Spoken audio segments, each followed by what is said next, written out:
Everyone welcome to our channel. ఈరోజు కథ మన్నించు ఓ ప్రేమ. టిఫిన్ తింటూ సీరియల్ చూస్తున్న మహాలక్ష్మికి టీవీలో ఏదో ప్రాబ్లం వచ్చి ఆగిపోతుంది. జాహ్నవిని పిలిచి చూడమని చెప్తుంది. జాహ్నవి టీవీ సెట్ చేసి ఛానల్ మారుస్తుంది. టీవీలో చూసిన మహాలక్ష్మి ఒకసారి ఆపమని, వీడు టీవీలో ఉన్నాడు ఏంటి అని న్యూస్లో ఉన్న వశిష్ఠని చూస్తూ అడుగుతుంది. అతను పెద్ద బిజినెస్ మ్యాన్, గవర్నమెంట్కి సంబంధించిన ప్రాజెక్టులు చేస్తుంటే దాని గురించి టీవీలో చూపిస్తున్నారు అని చెప్తుంది. మహాలక్ష్మి జాహ్నవి నెత్తి మీద మొట్టి, నేను ఆ రోజు అనన్యతో పాటు కారులో చూసింది వీడినే అని చెప్తుంది. అంటే మహాలక్ష్మి చూసినప్పుడు వశిష్ఠ మాస్క్లో లేడు. మహాలక్ష్మి కోడల్ని హింసించే సీరియల్స్ తప్ప ఇంకేం చూడదు. అందుకే వశిష్ఠ ఎవరో తనకు తెలియలేదన్నమాట. ఏంటి నువ్వు చెప్పేది? దానికి అంత పెద్ద బిజినెస్ మ్యాన్ కారులో వెళ్ళిందా అని ఆశ్చర్యంగా అడుగుతుంది జాహ్నవి. రాహుల్ కూడా మహాలక్ష్మి మాటలు విని, అవును జాహ్నవి, నేను కూడా చూశాను. వాళ్ళు చాలా డబ్బున్న వాళ్ళు. అనన్యని వాళ్లకు తెలియకుండా పెళ్లి చేసుకొని తీసుకొని వెళ్ళిపోవాలి, లేదంటే మీకు తన ఆస్తి దక్కదు అని చెప్తాడు. వెంటనే మహాలక్ష్మి, మరి ఏదో ఒకటి చేయరా అని ఎక్కడ ఆస్తి చేయి జారిపోతుందో అని కంగారుగా అడుగుతుంది. నేను ప్లాన్ వేశాను, దానికి సమయం రాగానే అమలు చేయడమే అని కన్నింగుగా నవ్వుతూ చెప్తాడు. టిఫిన్ తింటున్న వశిష్ఠతో, కన్నా నీతో మాట్లాడాలి అని అడుగుతారు లలిత గారు. చెప్పండి గ్రాని, ఏం మాట్లాడాలి అని తింటూ అడుగుతాడు వశిష్ఠ. రేపు గుడిలో హోమం చేపిస్తున్నాం, నువ్వు మాతో కలిసి గుడికి రావాలి. గ్రాని, నాకు ఇలాంటి వాటిపై నమ్మకం లేదు, నన్ను ఇబ్బంది పెట్టకండి అని లేచి హ్యాండ్ వాష్ చేసుకోవడానికి వెళ్తాడు. వాళ్ళ తాతయ్య గారు వెళ్తున్న వశిష్ఠని చూసి, ఆగు కన్నా, ఈ హోమం జరిపించేది నీకోసమే, నువ్వు బాగుండాలి, నాపై గౌరవం ఉంటే నువ్వు నాతో పాటు గుడికి వస్తున్నావు, హోమంలో పాల్గొంటున్నావు అని గంభీరంగా చెప్పి వెళ్ళిపోయాడు. వశిష్ఠ ఫ్యామిలీ మెంబర్స్ అందరినీ కోపంగా చూస్తూ వెళ్ళిపోయాడు. వశిష్ఠ అనన్యను పిక్ చేసుకుని ఆఫీస్కి బయలుదేరతాడు. వశిష్ఠ ఎందుకో అసహనంగా ఉన్నాడు. ఏంటి అని అడగాలని ఉంది, కానీ తనకి అంత ధైర్యం లేదు. ఇంకా సైలెంట్గా అయిపోయింది. ఆఫీస్కి వెళ్ళగానే మేనేజర్ వశిష్ఠకి ఎదురుగా వెళ్ళి, సార్, ఈరోజు ఇంటర్వ్యూ ఉంది అని చెప్తాడు. ఓకే, ఇంటర్వ్యూలో బెస్ట్గా ఉన్న వాళ్ళని సెలెక్ట్ చేసి వాళ్ళని దగ్గరకు పంపించండి అని చెప్పి తన క్యాబిన్కి వెళ్ళిపోతాడు. వశిష్ఠ ఇంటర్వ్యూకి వచ్చిన వాళ్ళ ఫైల్స్ చూస్తుండగా అనన్య పర్మిషన్ తీసుకుని లోపలికి వస్తుంది. సార్, మీరు చెప్పిన ప్రాజెక్ట్కి కోడింగ్ రెడీ చేశాను, ఒకసారి చెక్ చేస్తారా అని అడుగుతుంది.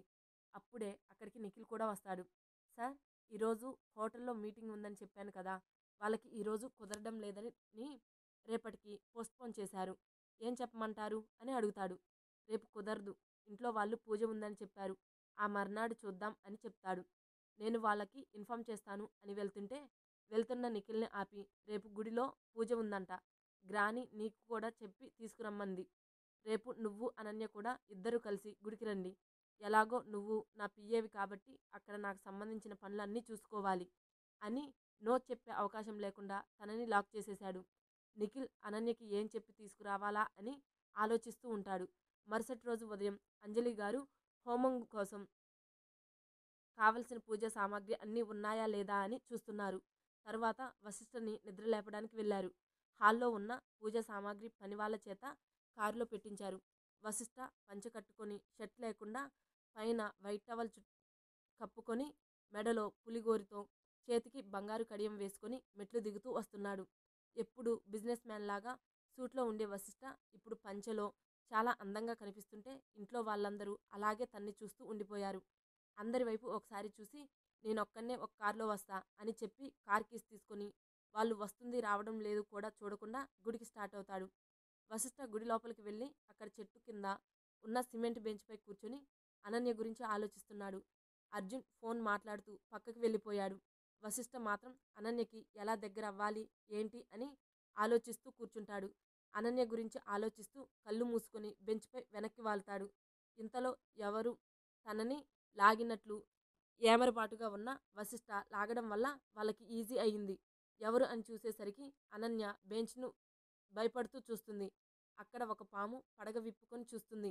వశిష్ఠ, అనన్య ఇద్దరు చేతులు పెనవేసుకొని ఉన్నారు. అనన్య లాగినప్పుడు చెయ్యి పట్టుకుంది.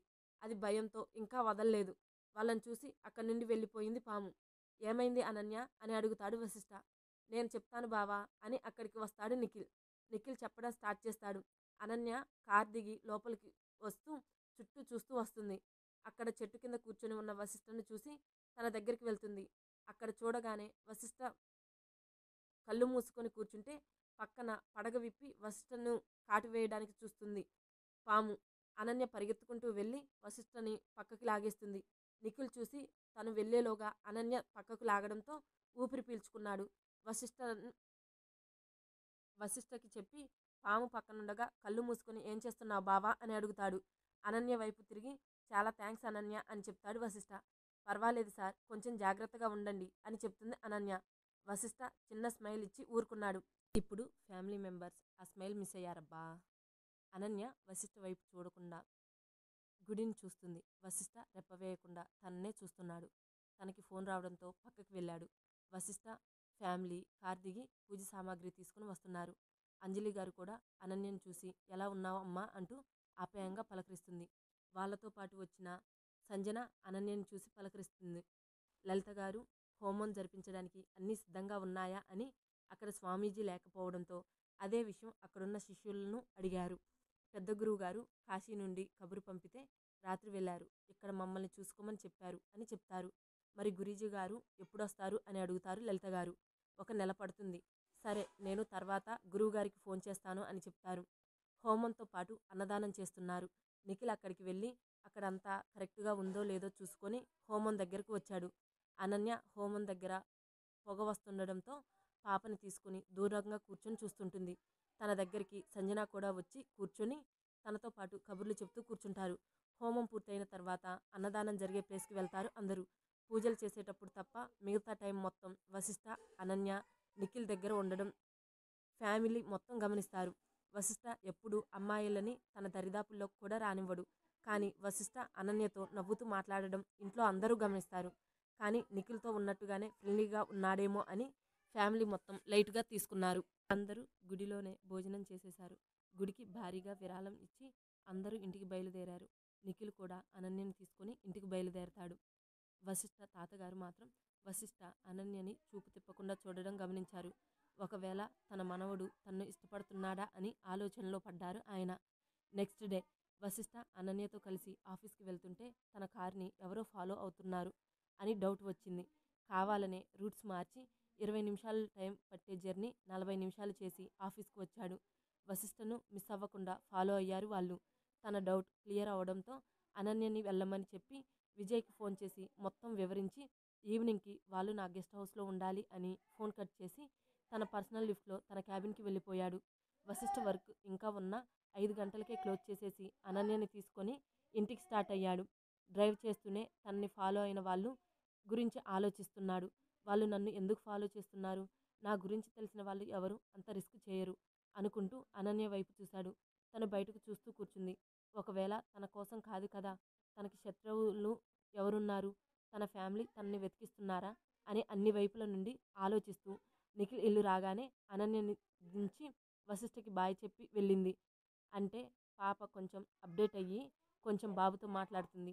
అది కొంచెమేనండో, మీరేమనుకున్నా మన హీరోయిన్కి మొహమాటం ఎక్కువ. అనన్య లోపలికి వెళ్ళే వరకు చూసి కార్ స్టార్ట్ చేసి గెస్ట్ హౌస్ వైపుకి రయ్యమనిపించాడు. వశిష్ఠ వెళ్ళేసరికి వశిష్ఠ మనుషులు వాళ్ళని కొడుతున్నారు. విజయ్ని పిలిచి ఏమైనా చెప్పారా అని అడిగాడు. ఎవరో ఫోన్ చేసి మేడం ఫోటో డబ్బులు పంపించి మేడంని చంపమన్నారు అంట సార్. వాట్, తనని చంపడానికి వచ్చారా అని షాక్ అయ్యి మళ్ళీ వెంటనే కోపంగా మారిపోయి పక్కనున్న రాడ్ తీసుకొని కసితీరా కొడుతున్నాడు.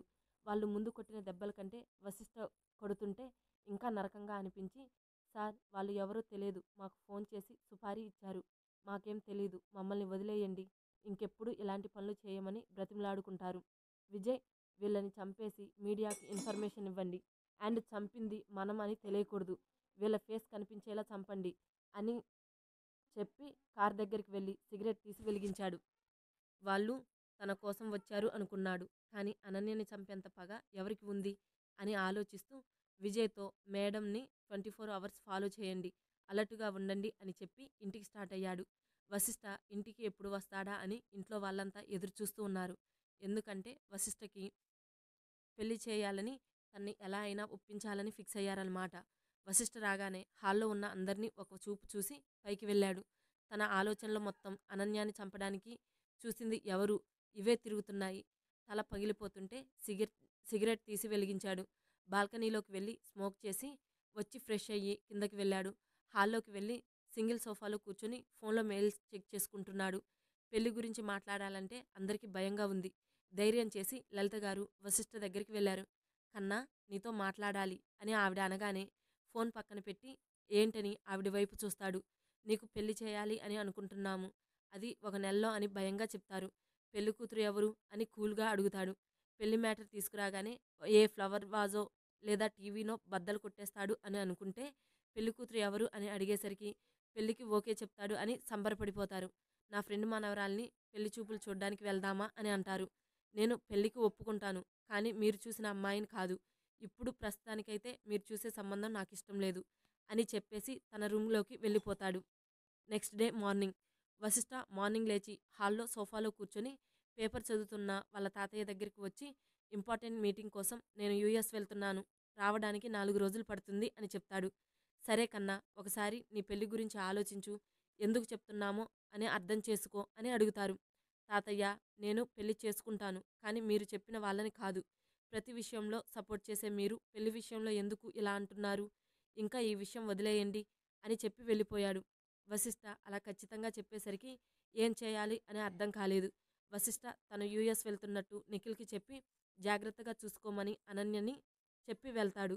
విజయ్కి ఫోన్ చేసి తన ప్రయాణం గురించి చెప్పి సెక్యూరిటీ పెంచమని చెప్పి మేడం జాగ్రత్త అని సీరియస్గా వార్నింగ్ ఇచ్చి ఫ్లైట్ ఎక్కుతాడు. Thank you for listening. Please subscribe my channel.